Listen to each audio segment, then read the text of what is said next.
Welcome to Lynn Cullen Live, talk radio without the static. Email your questions and comments to lynn@pghcitypaper.com. And now your host, Lynn Cullen. Hey, welcome to the program. This is April 2nd, 2020, and it's a beautiful day in Pittsburgh, Pennsylvania today. Gosh, incredible colored blue sky. We don't see too often around here. Sun's out, and it's hard not to feel a little bit better just looking out there. You know, it's odd, isn't it, how I'm still trying to get used to the idea that I really don't need to know what day it is anymore.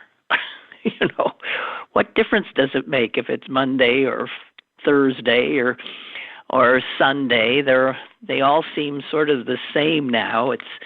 It's not as though I have appointments. It's not as if I have dinner dates with friends or things to have to do. It's odd, this new reality. It really is.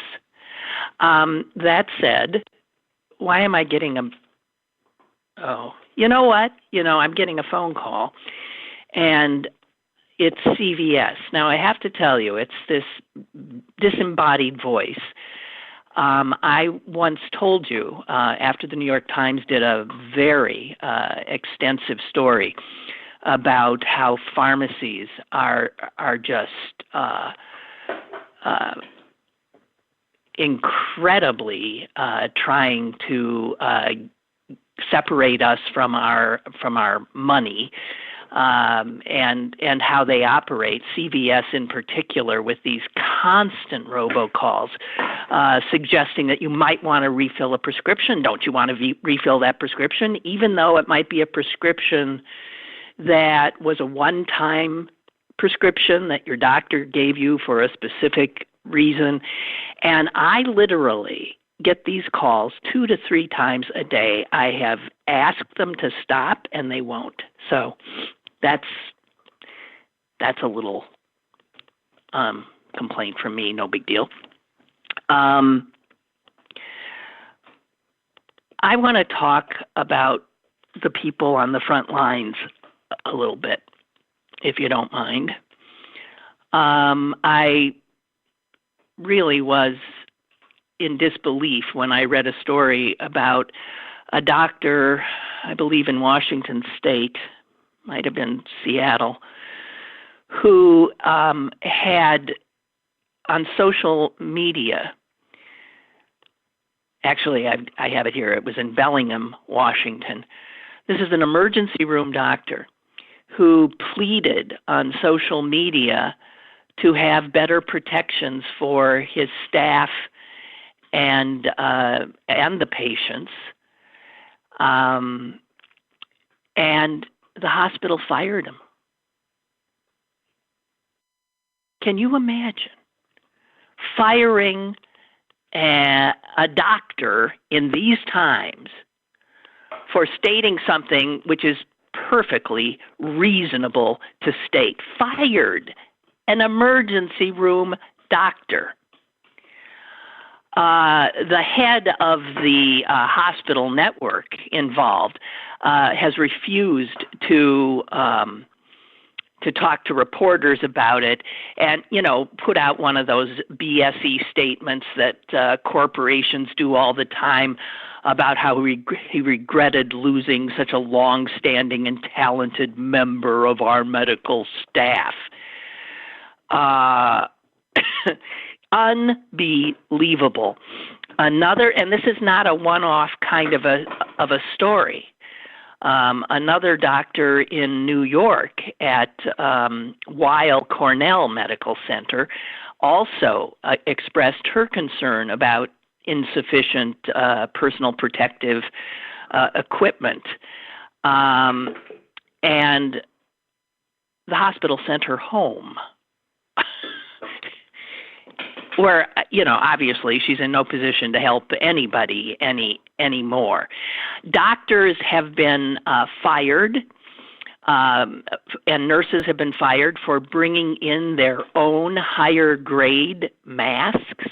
A nurse in Chicago at Northwestern Memorial Hospital was fired because she brought a N95 mask of her own, which was a better quality than the one the hospital was giving her. I mean, this is astonishing because no one is more at risk than these doctors, these nurses, the folks in the hospital. None. No one comes close. And if you look at the numbers of people who have contracted this virus, it is medical professionals that make up the largest, demographic by far. And so I was very interested to read a piece by a doctor, and he poses the question that, I'm sure is on a lot of doctors' and nurses' minds. In a pandemic, do doctors still have a duty to treat?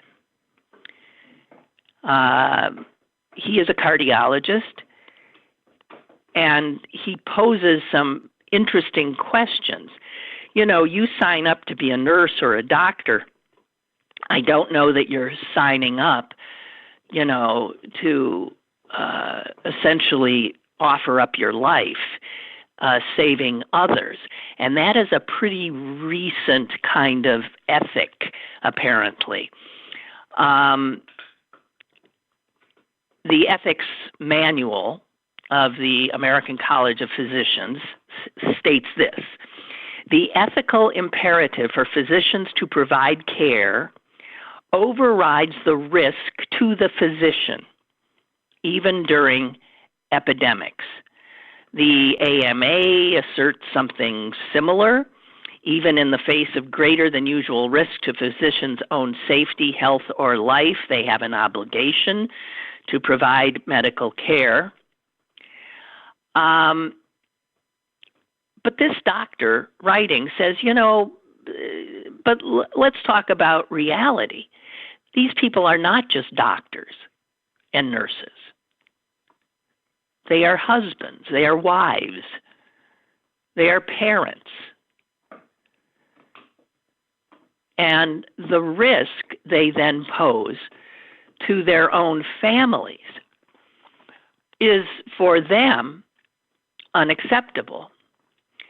I'm not sure what the rate of infection among healthcare workers is in the United States at the moment. I don't know if those records are being kept, but they do know that a few weeks ago in Spain, it accounted for 14% of all of the cases. So he says, think about this. Limitations on what is your real professional duty, are nothing new. He says, here's a good example, firefighters.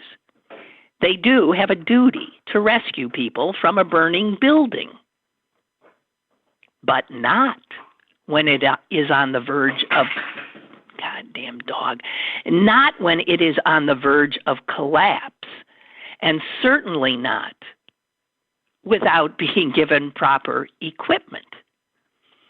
And if you apply those same considerations to our healthcare workers who are not being given proper equipment to run into this burning building,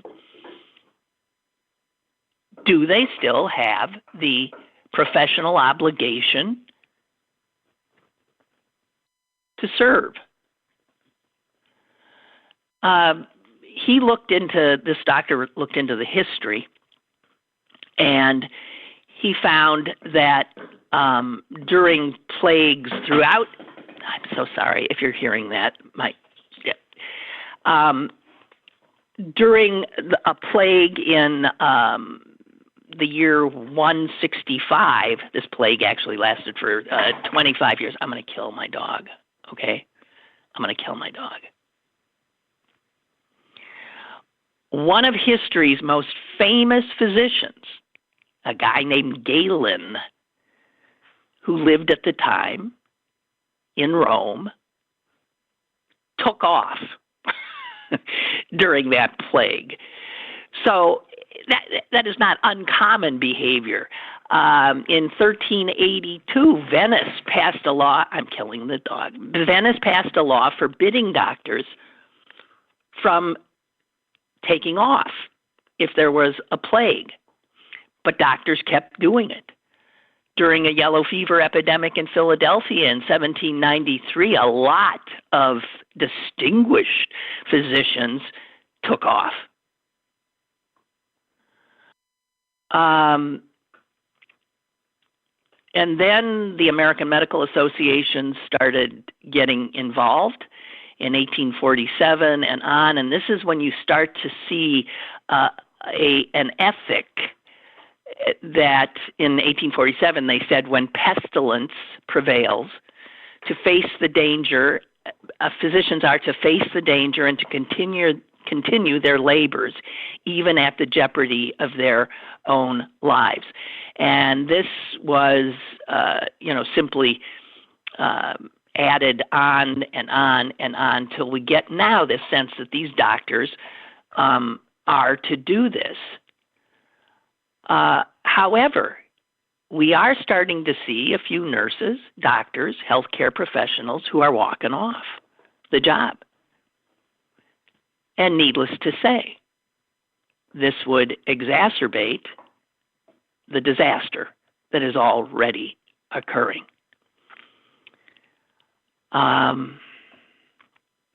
This doctor who wrote this says, I don't think that will happen in large numbers, because he says, I believe healthcare workers will continue to make the sacrifices necessary.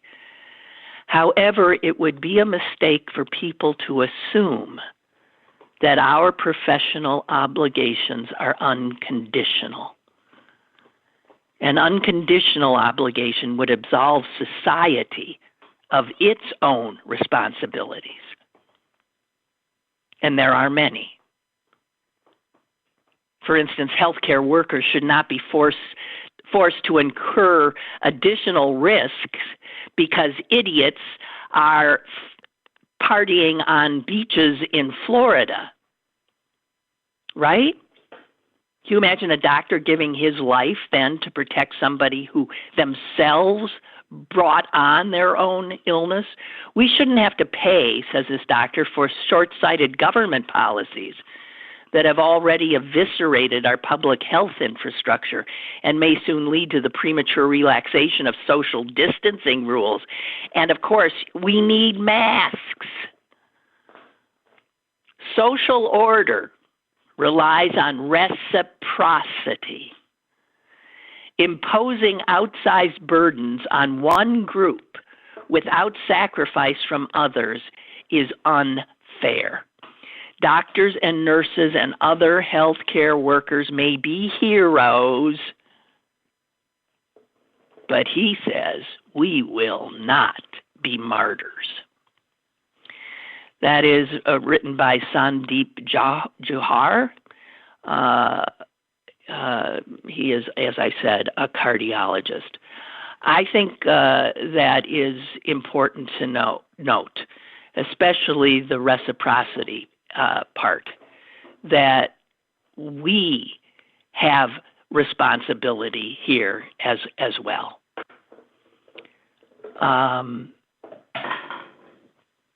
Lou says about my dog, don't worry, not a disturbance for the listener, more for you. As a dog owner, I understand. That's why I'm telling you we're not hearing it. No big deal. Really? You're not hearing him dropping that thing and chewing? All right. Okay. He's such a sweet soul. He doesn't mean harm. Henry writes, take Henrik Nicketts. I can't pronounce this guy's name, in El Paso. He's an anesthesiologist. He's 60. He has asthma. He's prone to upper respiratory infections, and he was wearing, he's the guy. He was wearing his hospital-issued N95 mask all day in the hospital, including walking in public areas like the hallways. And he was told by the hospital he was scaring people. When he refused to take off his mask, he was taken off the rotation schedule. He said, wearing the mask is one of the basic ways of stopping the spread, and the right thing to do is to wear a mask. To punish me for wearing the mask is something that I really feel is wrong. Not only that, it's depriving the patients in that hospital of his care. This is insanity. Insanity. This is corporate types who have their rules, but no imagination, who have rules, but no flexibility. God. So, here's something I found that is so gladdened my heart. And hang on, I'll have to get it. It was on that,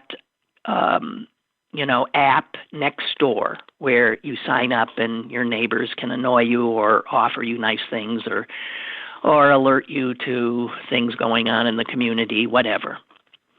Mostly they complain about people walking their dogs, it seems to me. But here was one that appeared. Why can't I get this? Come on, baby. Okay. I got another way I'll get around you. Hang on. This guy, I don't know if I should give his name, posted this on Nextdoor, and it blew me away. He lives in East Liberty. His name is Andy Fang. If anyone is not working and runs out of food, please don't go to sleep with an empty stomach. Don't be afraid or embarrassed to send me a private message. I will be more than happy to share whatever I have. Even just for a box of ramen, a loaf of bread or milk, I will drop it off on your doorstep with no questions. I was taught growing up that where one person eats, two can eat too. We have to be more grateful and less selfish. How wonderful is that?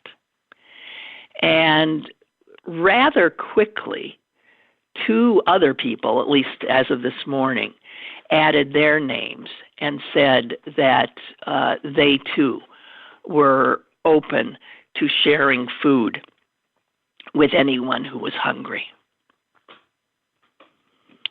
That's pretty wonderful, pretty danged amazing. And what, again, this sense of what can we do? That is something, yes, we could do. There is, of course, another reaction to this sense that other people might be hungry while you have food. And that is the reaction we saw, it must be a month ago now, easily a month, when people descended upon gun stores to buy guns and ammo. And they're thinking, these are people who think it's prudent to stockpile weapons, not food, or weapons and food, because their fear is that the people without will come for their food. And you can react that way, or you can react as this wonderful man in East Liberty did. You can offer to share what you have, or you can plan to shoot somebody who's coming to ask for help, or so certain that they won't get it that they're willing to take it from you. And I wonder if any of you have let your imaginations go into that scary territory of what kind of social unrest could conceivably come in the future from the total lack of a real social safety net in this country. You see the lines anytime food is being offered. I do wonder. Someone who is desperate to feed their family, yes, might want to steal what somebody else has and or their money. Yeah, I can see that now. So maybe I get a little closer to where the person says, I got to have a gun. Although that is such a repulsive reaction. But I am wondering about the lack of a social safety net and how it's going to impact us in these most trying times. Those of us who have, if we don't share, if we don't donate to the food bank. I saw today that a foundation gave $10,000 to the food bank. And I thought, damn it, that's something I can do. Now, maybe you can't do $10,000. Maybe you could do 100, though. Maybe you could do 50. Maybe you could do 10. But it is high time for those who are haves. I live in a haves neighborhood. And I have little doubt that as much fear and deprivation and anxiety as is being felt in the houses I walk by as I walk my dog, that it pales beside the anxiety, the terror, the fear of those living in less wealthy neighborhoods. And it is for those of us who have money and resources to give it now. If doctors and nurses are giving their lives, I think we can give money. Give it to the food bank. Give it to 412 Food Rescue. Give it where the need is now, and the need is as basic as food.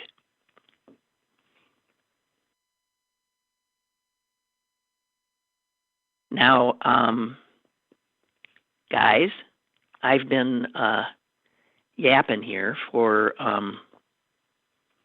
almost a half hour, and I have gotten to 2 emails. That's good. But I would truly appreciate more reciprocity and maybe some phone calls. It would be welcome. And I say that because some of you have asked if I can go longer than an hour. Well, I talked to our producer, Amy, and asked if she was willing, and she says that she could maybe do another half hour. The concern has to do with I don't understand any of this stuff. The hotspot that she's using in her house, holding up, whatever. But she thinks it's good for maybe a half hour, and she would be willing to try. But I'm only going to do it in shows where we've got a good conversation going, because I think that is how this program can be the most helpful. So with that plaint from me, I'm being told I do have a caller. So thank you. Hi. Hello. Hello, it's Dave from Washington again. All right, Dave. I am very, very appreciative of the people who work at the grocery store here in my neighborhood. Yes. I'm very much so. I'm also very appreciative of my local bar, which is, of course, having a difficult time right now. They are still serving takeout food. So last week, I went to my bar and I bought 10 $15 gift certificates, which covers an order of chicken wings or a burger or whatever. And I wrote up a little thing to the people at the grocery store, and I went and I handed these out with a message. Wow. Saying, now these expire because I want to get this over with, and if any that don't get used, I want to reintroduce them again. And I went to my grocery store down here, and I handed them out. And, they expire in 2 weeks. So this includes 2 Friday fish fries. So if you don't want these, give them to somebody else. And I handed them out in my grocery store. How wonderful. Yeah, How wonderful. What a great idea. I want my bar to survive. Well, that is doesn't seem quite the apt metaphor. Killing 2 birds with 1 stone. I mean, you're doing a good deed for your local bar, but you're doing a good deed for those who you've given the gift card to in appreciation of their service. Yeah, because those people, they're on the front line. They certainly are. They do not have, at least as of the other day when I was there, they do not have the plexiglass up in front like a lot of places do now. I imagine do they have masks? Do they have masks? Some of them do. Some of them have masks. Pretty much all of them are wearing gloves from what I can see. And there's only maybe there's not a lot of people there now, of course. And so, I don't know. I'm glad I don't work there. Let's just say that.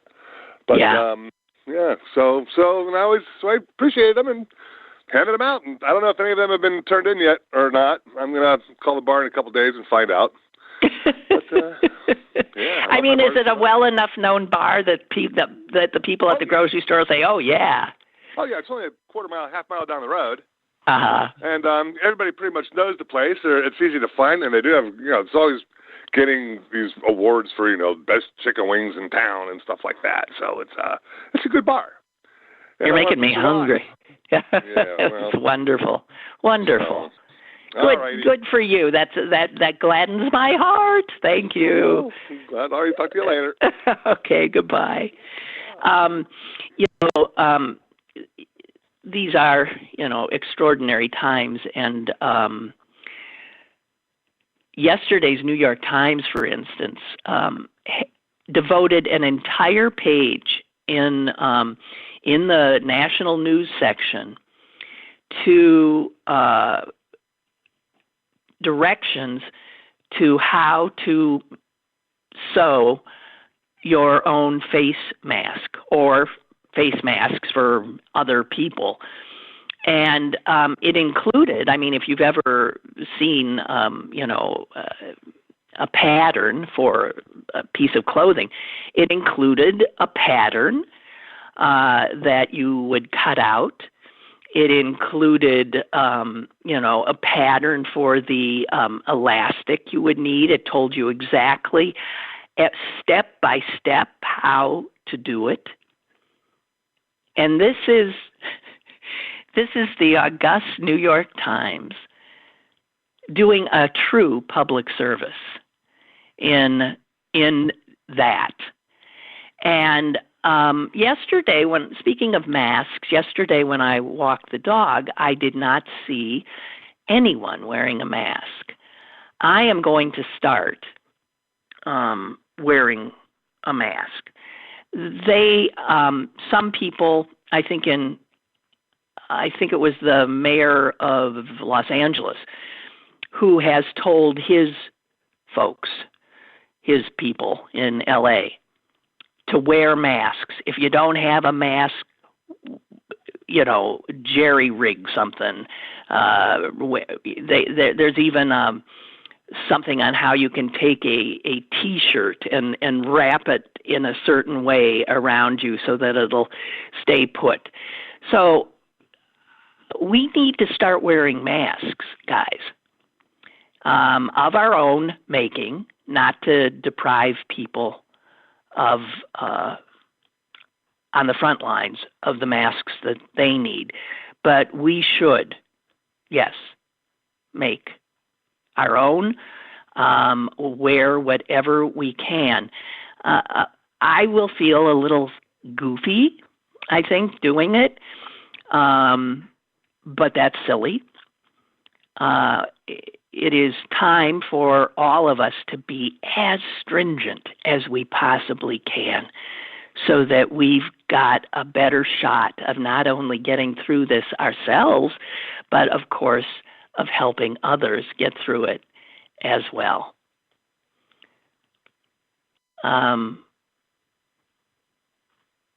writes, I'd love to call, but I'm working at home during the show.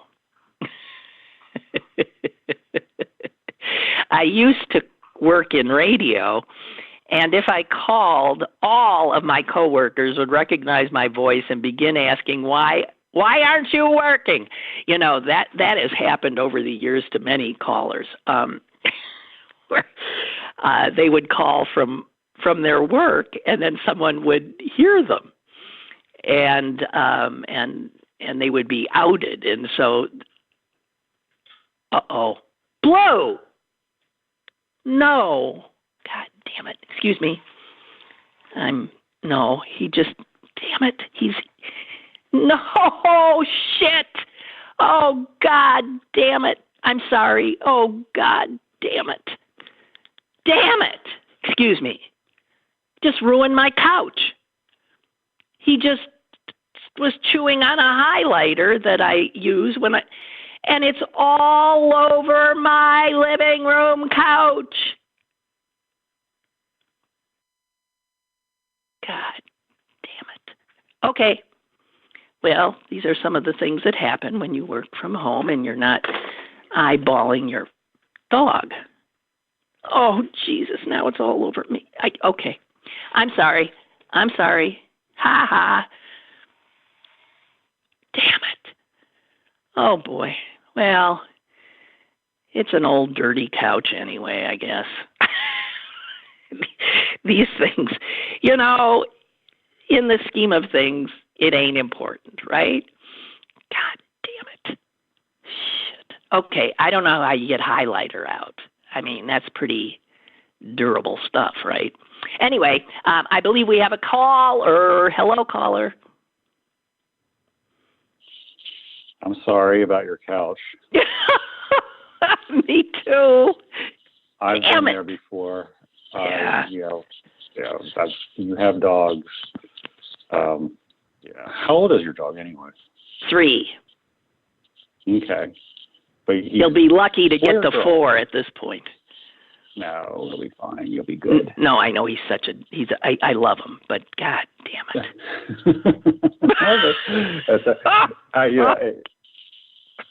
I had 2 dogs. One was really good. One was really bad. And the bad one was, my daughter was easier than raising than that dog. But anyway, he was bad in a sweet way. Anyway, we're trying to support our local businesses here in Bellevue. We had a new brewery open up this past summer, and it's been going gangbusters, and this shit happens. Yeah, sure. And so we've about once a week, or we try to call down there, and I order a growler and a sandwich, and you can call in, and then you just pick it up. And the other day we were volunteering at the making for the food bank and putting together meals. And while we're there, we ordered from him, and he knows us, and we're across the street just waiting because we're told to wait a half hour. And we look up and I said, he's running across the street with our order saying, delivery service, you know. It's bringing out good things if you pay attention. Without a doubt. Absolutely. Yeah. Oh, wait, this sounds good. Gigi says the best homemade mask I saw was made out of stretchy material boxer shorts. No sewing required. If you are adept at tying scarves, it would be easy to follow. You mean you walk around with underpants on your face? Well, are they new or used? Oh, God. That's great. Whatever works.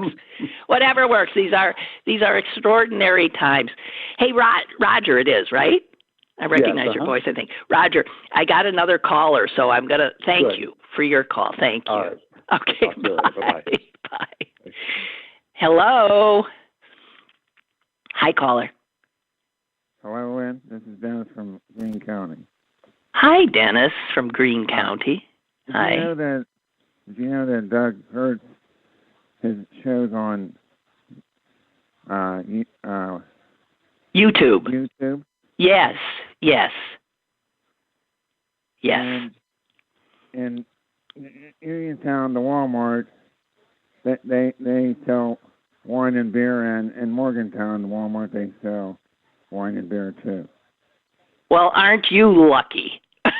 However, our governor here in Pennsylvania has apparently been listening to me because he closed the whole state down, and he has opened up online sales from the state liquor system, which apparently is barely working. I mean, they don't have the capacity, and so as usual, it's somewhat of a joke. But yeah, well, West Virginia is a lot more. You wouldn't think of it as more liberal than Pennsylvania, but in some ways it is. The state store should be privatized in Pennsylvania, I think. Oh, without a doubt. In fact, without a doubt. When I first moved here, 40 years ago now, I was so stunned at the system. I had never in my life realized that there were places where you couldn't just walk in and buy, beer and milk and, whiskey in the same place. I couldn't believe it. That was 40 years ago. And it's improved only slightly since then. Yeah. So thank you so much for your call. I appreciate it. You're welcome. Okay. Bye. Be well. All right. Be well. And Barbara tells us about a little 10-year-old named Gabby who has been sewing masks for healthcare workers. And, wow, they've made hundreds of them, apparently. So there you have it. People, I know my nephew has a sewing machine. He could do that too. I mean, but he's also working and has two little children at home. But in his spare time, he could maybe do that. Oh, Bill, you know how to remove highlighter? Oh, thank you. Well, thank you. I'll give it a shot later. Oh, Philomena, thank you, you guys. Was someone, God. It's not like it's yellow highlighter on a sort of pale green couch. So, whatever. It's funny how some things don't seem to matter as much anymore, right? Just doesn't seem to matter quite as much.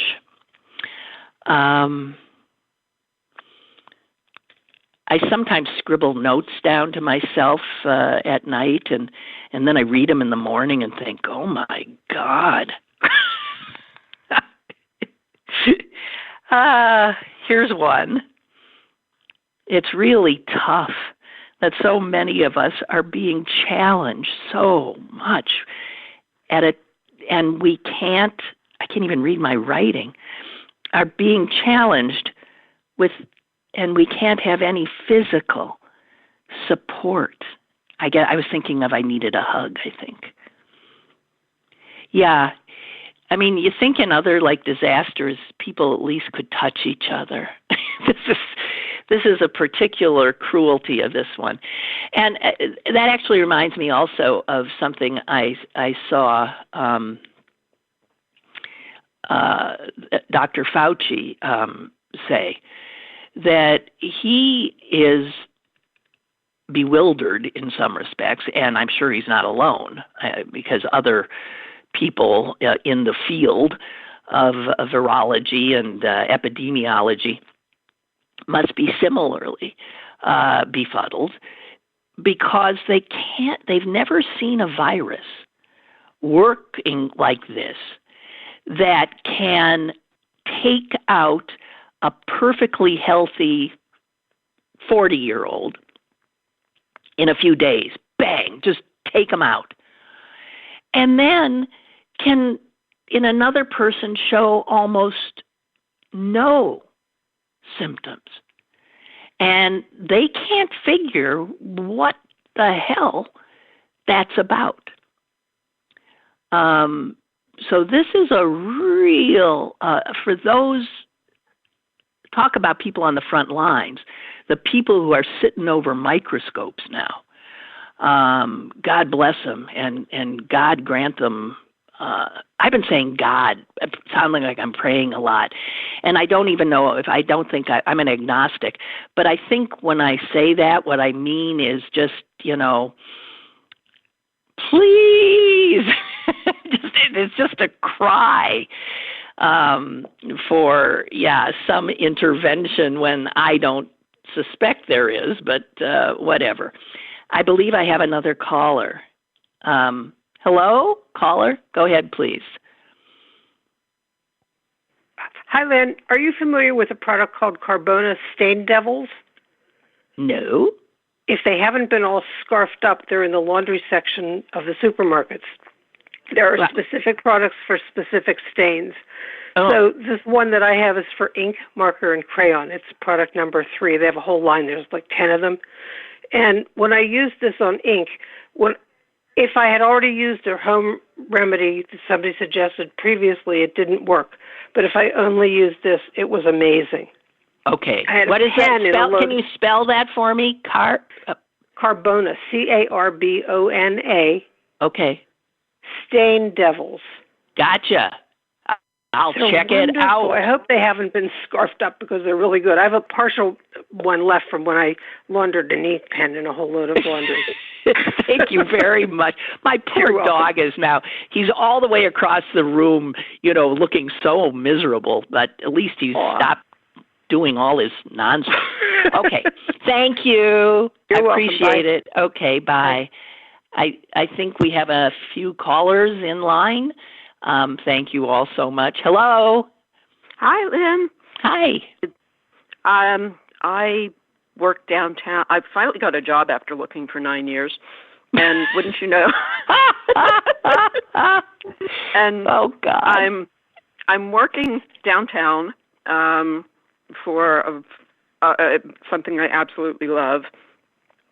So I go on the bus downtown, and sometimes I'm lucky to have 4 other people on the bus. Monday when I came home, I was the lone person on the bus aside from the driver.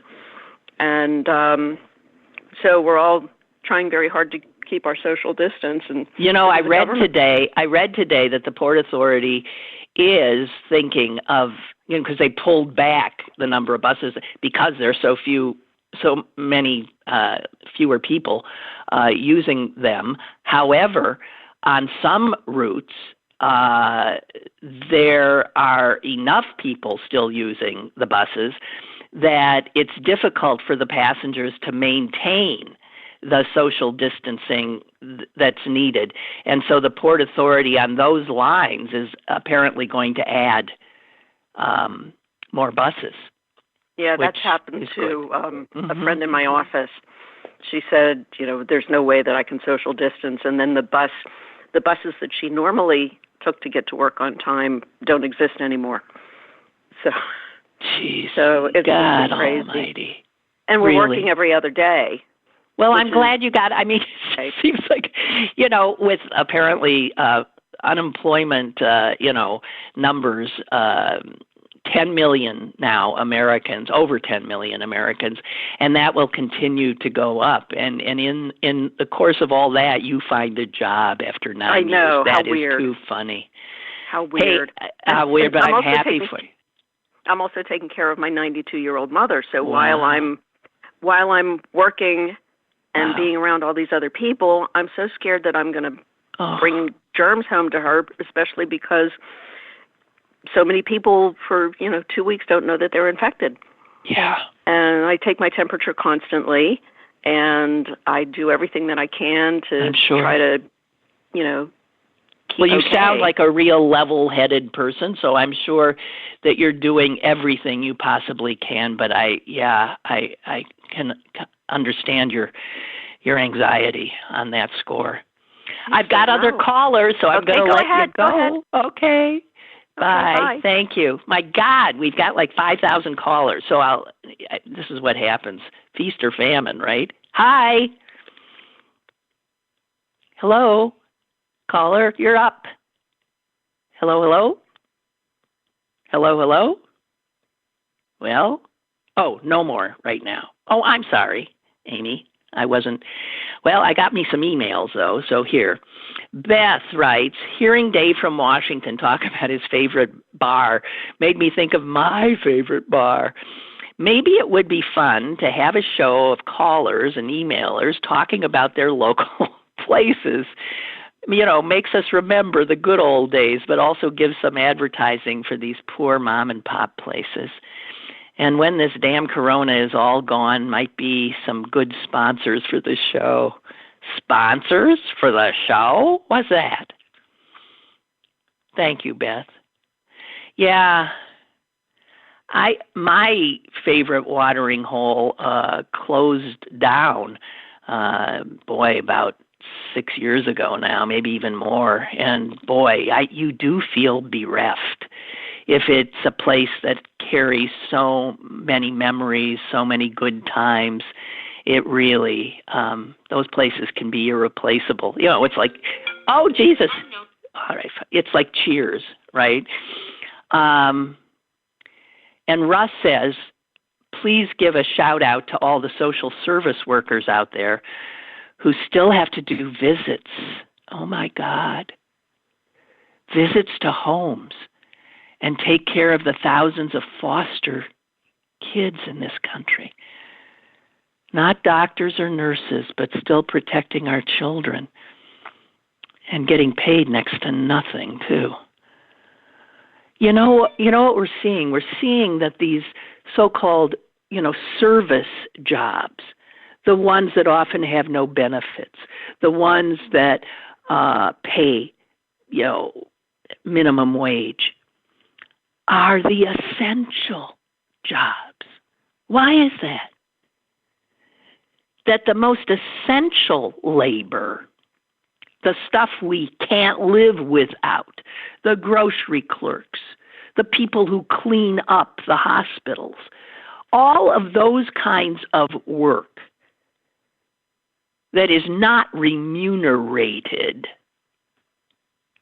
in a generous manner.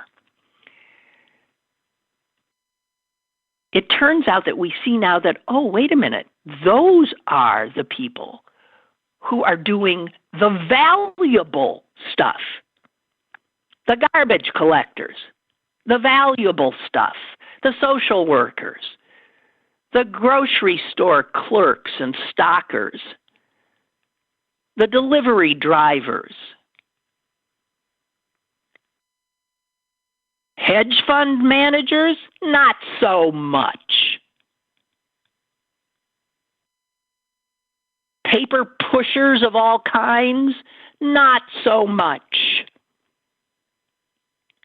The people who work in the big office buildings and take down big, huge salaries, are they essential now? 'Cause, you know, Not so much. And do you think that we will carry over this lesson once this hell is over and realize that it is the so-called least of us that have the essential jobs and need to be paid for them? Will our gratitude outlast the epidemic?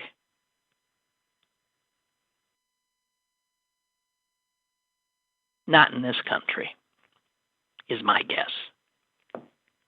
That's my guess. Okay. Oh, God, this dog. So many of you have told me, so now your dogs are barking? I'm sorry. Here, I'm going to let him out in the backyard. How about that? He can go terrorize a squirrel.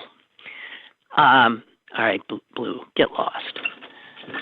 All right, okay. So, oh, God.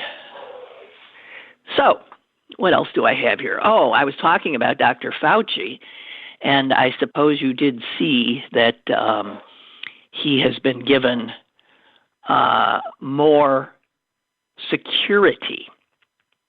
And it turns out, I mean, he didn't ask for it. People, the head of Health and Human Services was getting increasingly concerned at the threats to Dr. Fauci. And those threats were coming about because of, big shocker, right-wing Trump supporters who feel that Dr. Fauci's trying to take Trump down and make him look bad. And so there are all these online conspiracies that are just proliferating, not unlike the virus. And they're saying that Fauci is trying to cost Trump the election. And so he has been given, how many? He has been given 9. Get this. The U.S. Marshals Service approved the special deputization request from Health and Human Services for 9 special agents to provide protective services for that one little man. 9. You think the threat might be real? Isn't that something? Isn't that something? Oh, he's a 79-year-old. You know, you look at him and you think, he's 79, high risk. He's with all those people. He's going to work every day. He's showing up. He's this, thatting, and all this stuff. And he's still standing. And you just gotta be in awe of somebody like him. And I saw that Pittsburgh City Paper printed a piece about the woman in Pennsylvania who is our Secretary of Health, Dr. Rachel Levine, and the steadiness of her press conferences and how good she has been as out front in this. I'm sorry, I am monitoring my animal. Okay, and Dr. Levine is also sort of an extraordinary person in that she is trans. She was born into a male body, and if you've seen any of her press conferences, you can see that. But she is an out, pearl-wearing woman now, and she is a professor of pediatrics and psychiatry, and I just think, I know the article said that the article was written by another trans woman, and she said it is so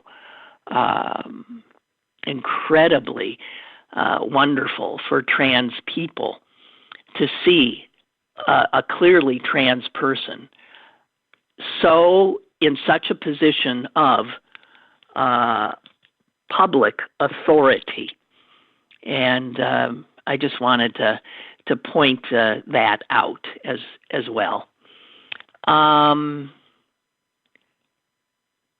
being sent the boxer shorts face mask video.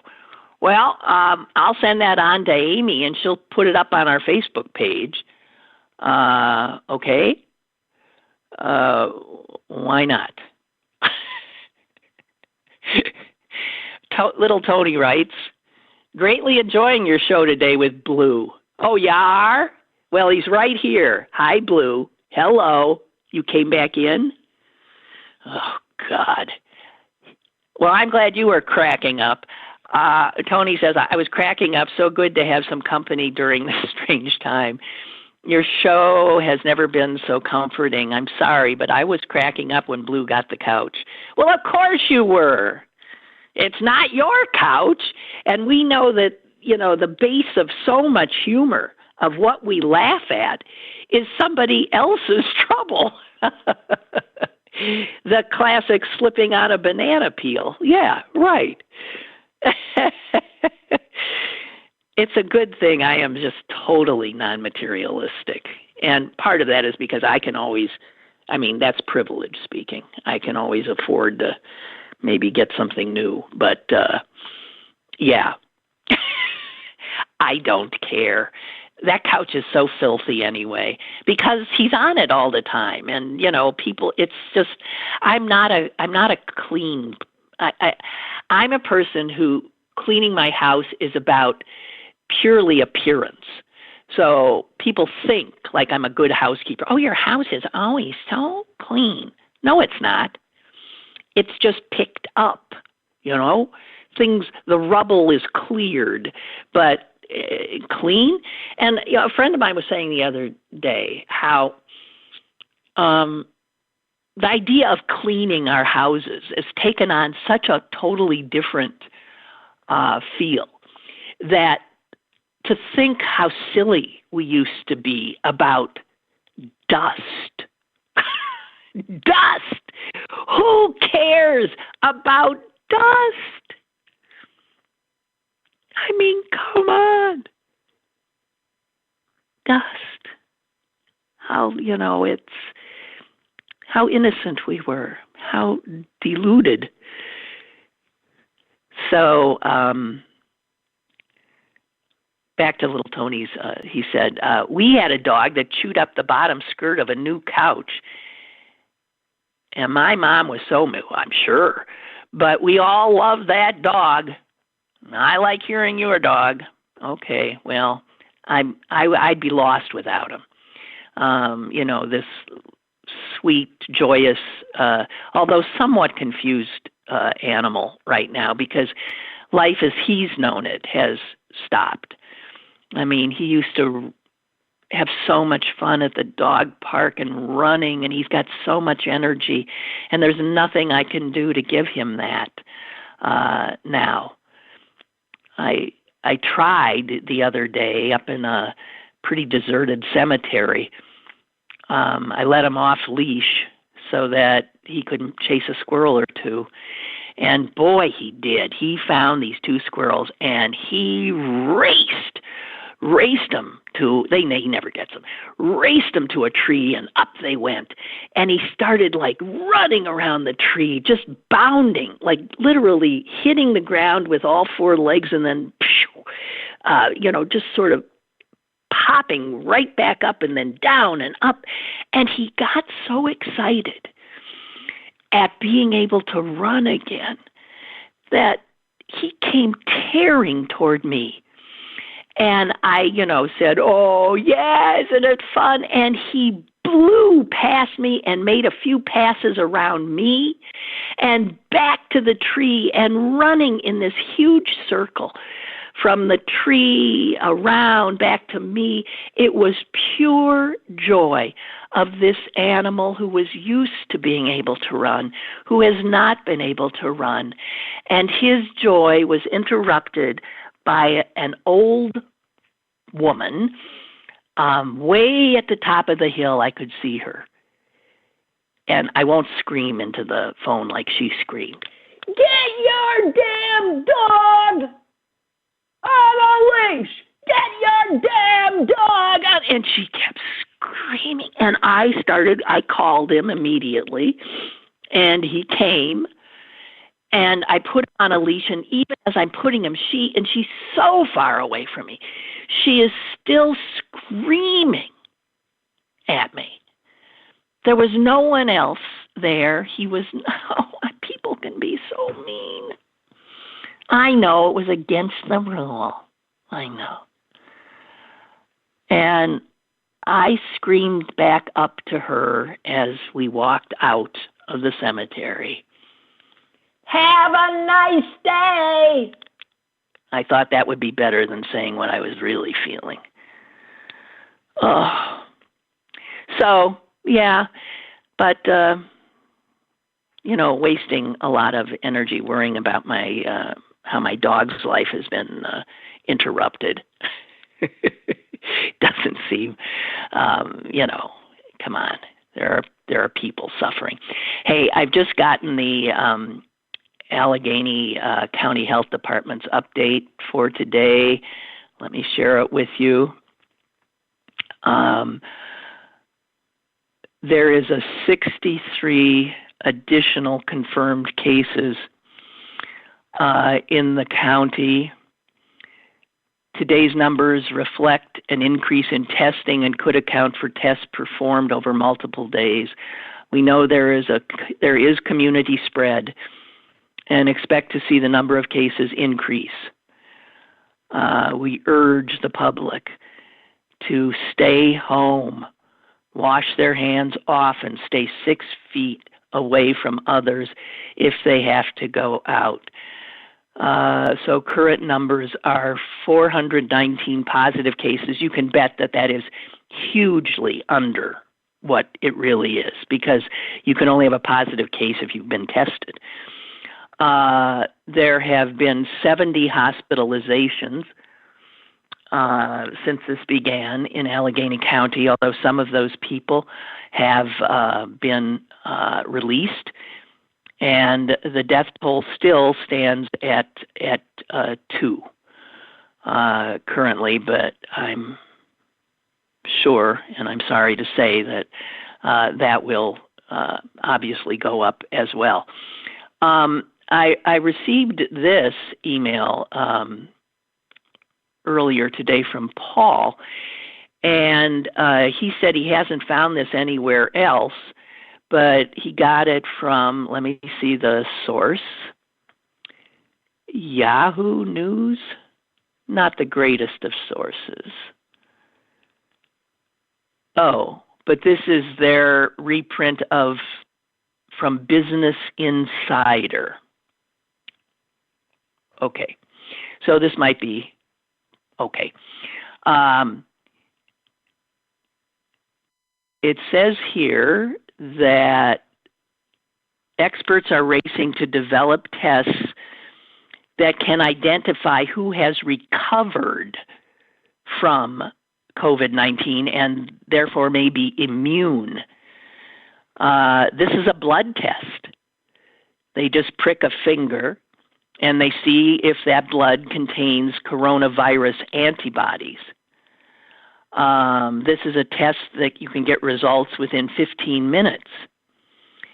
And it should be available within weeks in the United States. It says here it could help some Americans who prove then to be immune to go back to work. Also, blood from recovered people could also be used to treat critically ill people.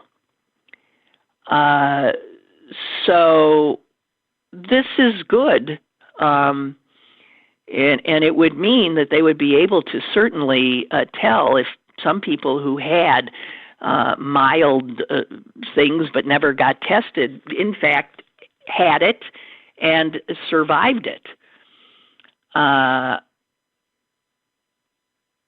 Whether or not those who have it will be forever immune to it is not known, although Dr. Fauci said he was confident that recovered patients would be immune at least to this round. I mean, it can, if it's like another flu virus, it could, of course, mutate in a way that would make somebody who had this one not immune in the next.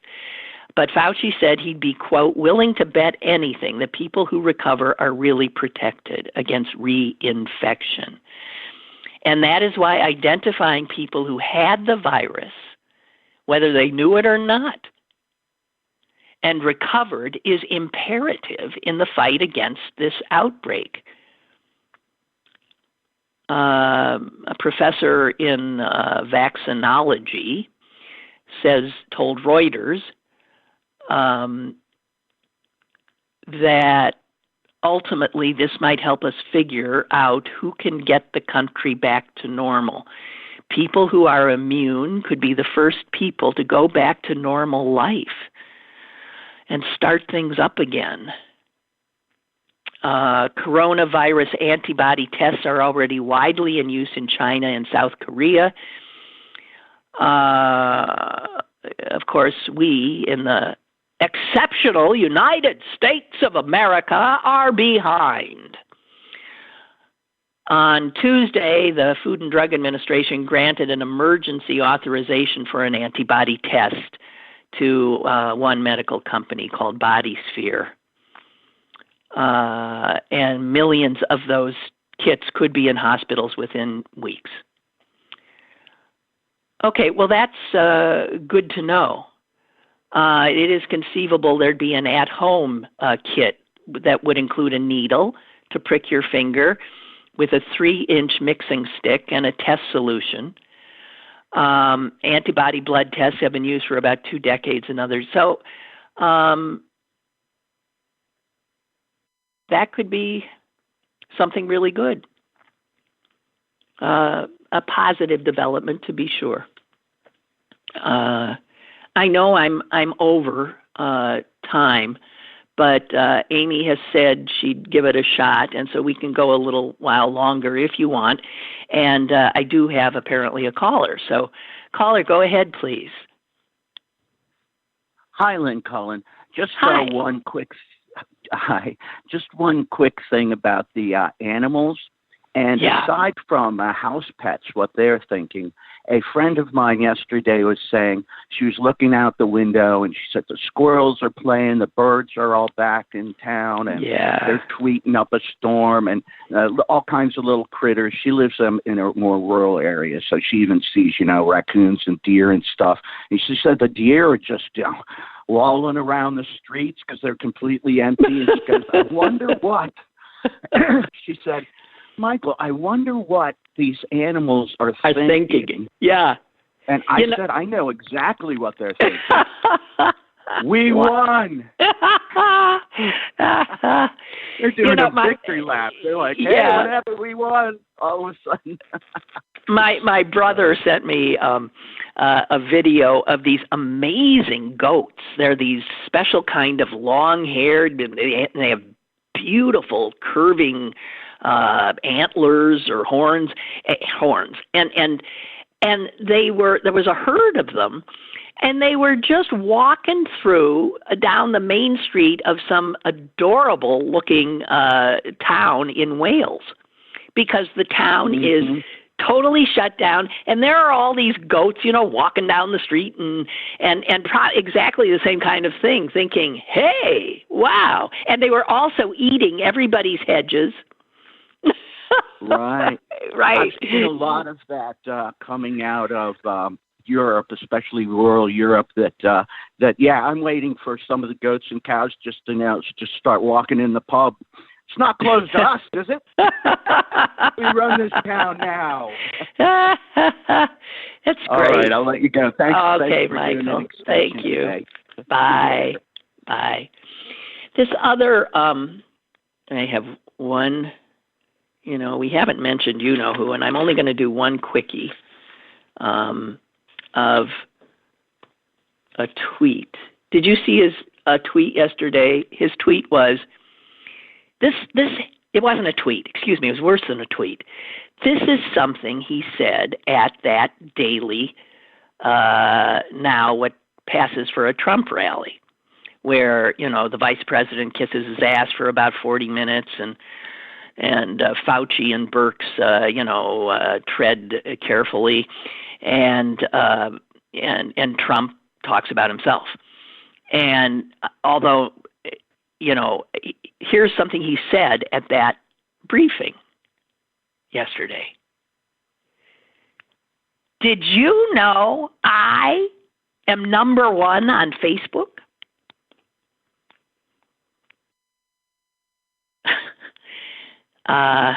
Geez.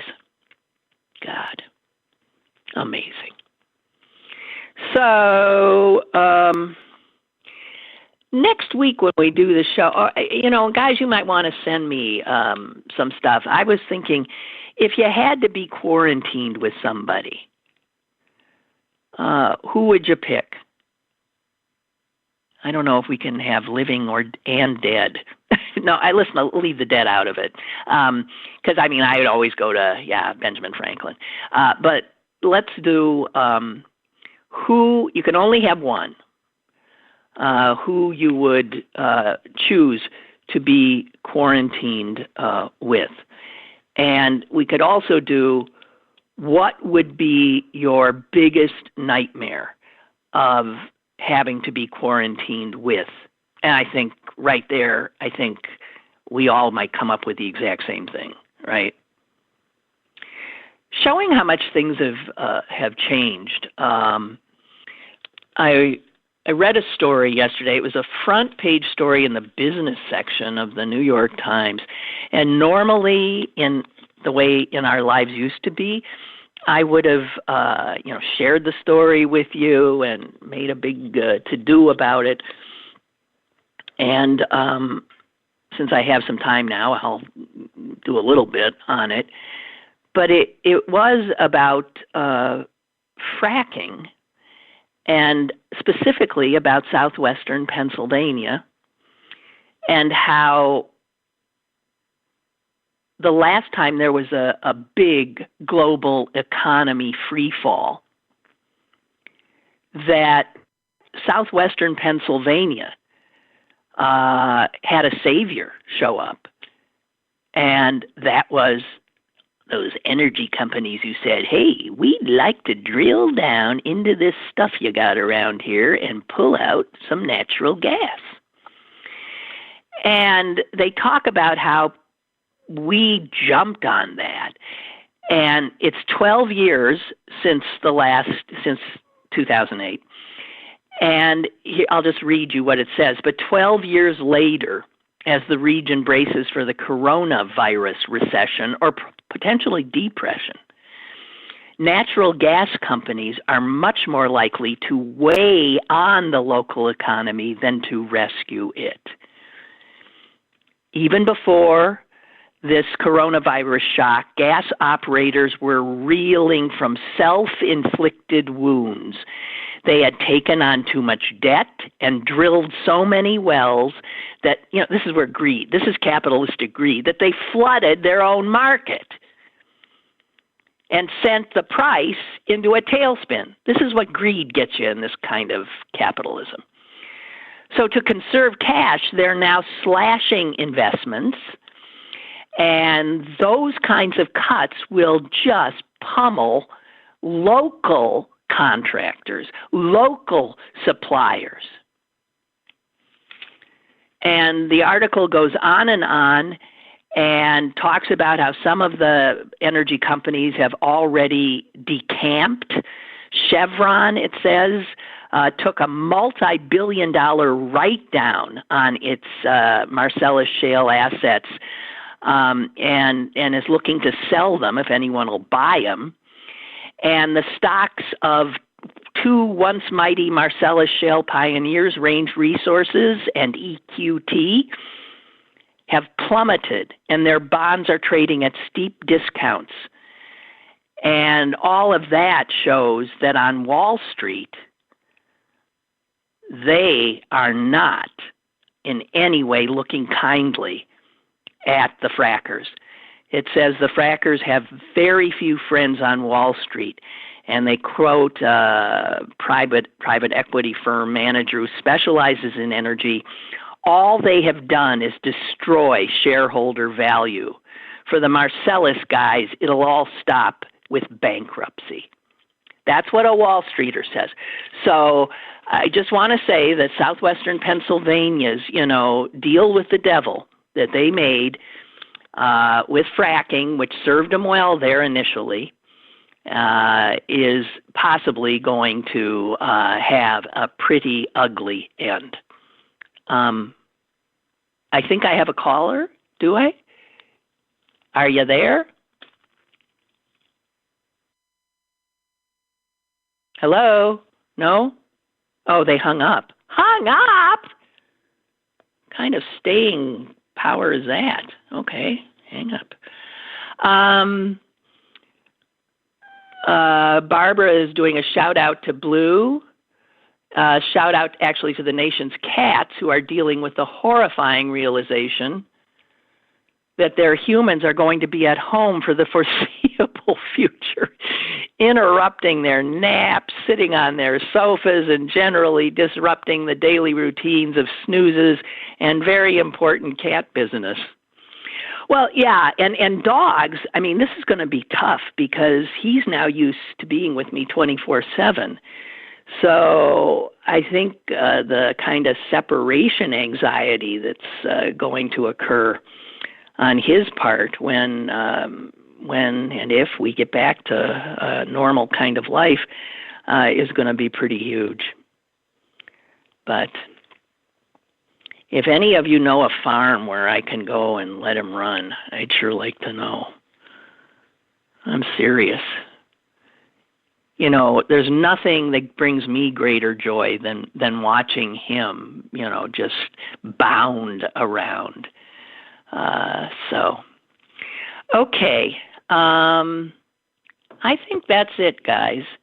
Well, we gave you maybe a kind of extra 20 minutes. I don't know. Well, there's one other thing I can share with you. I had said earlier in this period that you should keep a diary, if only for historical purposes. One person's diary of this event and its impact on your life. If only for your grandchildren who will read about this. But then I came upon this that was written by somebody who's a real writer. And she says this, take notes, but don't start writing like something big. But so a diary's okay, that's notes to me. Take notes. But she says, what happens, and she's absolutely right about this, what happens when every writer on the planet starts taking notes on the same subject? Oh, dear. Yeah. She said, will we all hand in our book report simultaneously in a year? She said, tragedy invariably takes more than it gives, but one of the things it gives is it produces great literature and often great art. So the Great Depression brought the grapes of wrath, the Spanish Inquisition helped inspire Don Quixote. Cholera gave Camus the plague, so to speak. He wrote that under, Shakespeare wrote, I'm not sure which plays, but wrote plays under quarantine as well during epidemics. So she says from an artistic standpoint, it's best to let tragedy cool before gulping it down and spitting it back into everybody else's faces who've also experienced the same thing. So she's just suggesting that if you really think you're going to write about it, give it time. She says, really, we're only just now nailing World War I. But like everyone else, writers feel the need to distill life as a means of surviving it. But this is everyone's story. This is your story. It's my story. And she's right. Every writer on the planet's story. And she says, I trust we're all taking notes, and taking care. I can't do better than that. So, okay. Well, wait, David has quickly given us who to be quarantined with. David says, I would like to be quarantined with Sally Wiggin. Okay, I'll tell her. Knowing Sally as I do, though, you might regret that. David. I mean, because she's not like a calming kind of person to be with. But if you want, whatever, if you want sort of nonstop energy, that would be the person. I'll let her know. She'll be very, very happy to hear it. And hang on. Maybe we got a call. I don't know. Why won't this friggin' phone? Oh, caller's back. Okay. Hello. You're on. Hey, Lynn. It's Henry's favorite caller. Hey, Mike, that must be Michael in D.C.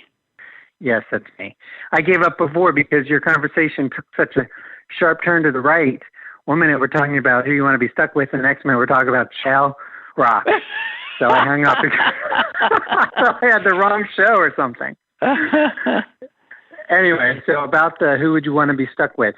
When I was in the dating pool, friends would say to me, so what do you think about him? And I'd say, well, he's good looking and he has a good job, but he doesn't pass the nuclear test. My friends would say, what do you mean nuclear test? I said, if there was a nuclear disaster and I was stuck in the bunker with him, would I rather take my chances outside? There it is. And the truth is, there are very few people in my life that I wouldn't rather take my chances outside. Yeah. I think I have two friends that we could be locked up together and it would be fine. We would be chatty together or quiet together. There'd be no drama, no fighting over food or whatever. It's personalities really have to match for that. And I bet the divorce rates after this skyrocket. And I bet 9 months from now, they're going to be COVID babies out the wazoo, because what else you got to do? Have fight and have sex. Although I heard that having sex is like the most dangerous thing you can do now. Not if you're already quarantined with the person. I guess so. You're already living with them. Random sex with strangers, probably. But if you're locked in a house with them, sex isn't going to make you any more. Well, that's why I know the New York City Health Department put out, please masturbate advisory.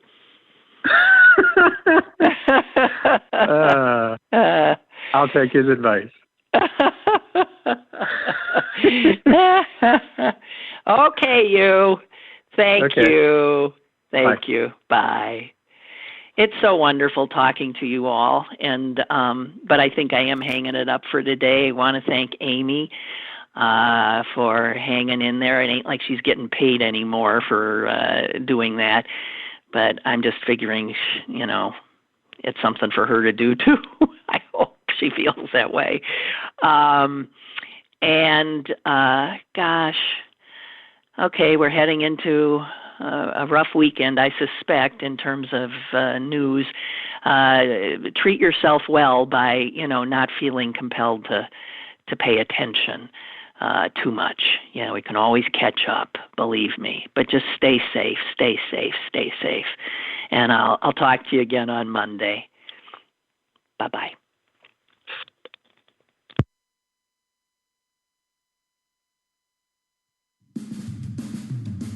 Lynn Cullen Live, Monday through Friday from 10 a.m. to 11 a.m. and archived at pghcitypaper.com. The opinions expressed on Lynn Cullen Live are those of the host and do not necessarily reflect the viewpoints of Pittsburgh City Paper or its advertisers.